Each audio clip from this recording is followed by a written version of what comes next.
Hi, my name is Mark Spencer, and I am a Bay Area freelance editor and a Final Cut Studio trainer.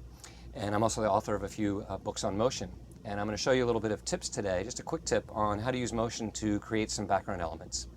Now here in Motion, one thing that's really great is all the content in the library.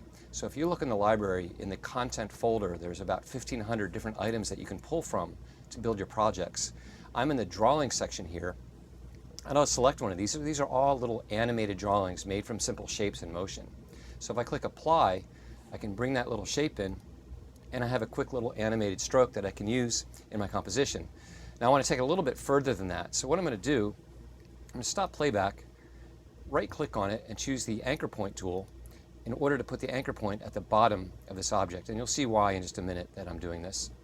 Then I'll switch back to my transform tool. I'm going to move this up and scale it down a little bit,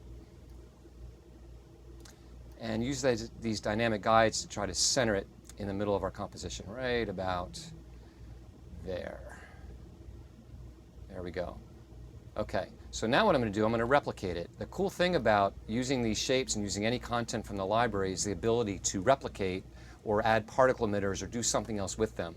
So I'm going to click the replicate button, which will make many copies, and then over in the inspector, rather than replicating into this square here in this rectangle, I'm going to replicate into a line.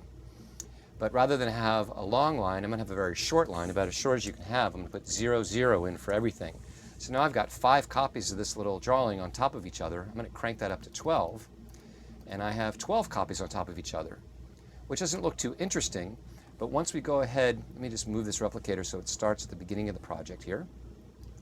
And if I go ahead and adjust the angle and parameter, I can spread these guys out and create a nice little graphic there just by moving that over. Now we have a nice little graphic to work with. And then to take it one step further, what I'll do now is just animate this on, because by default, if I play this back, we get a nice little animation, bang, just by replicating a little drawing, getting it out there.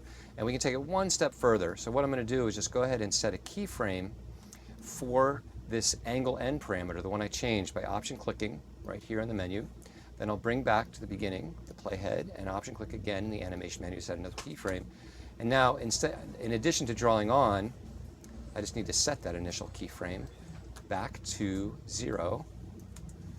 And now if I play back, we're animating both the angle of that drawing as it appears, as well as the drawing component itself. So literally in the matter of just a few seconds, you can create an animation by taking some pre-built pieces from the library and replicating them, making copies, and playing around with some of the parameters and maybe adding a little more animation. So that's a little tip. If you want to know more about motion, check out applemotion.net, which will give you a lot of information and resources about how to use motion. So have fun. I'm Mark Spencer. Take it easy.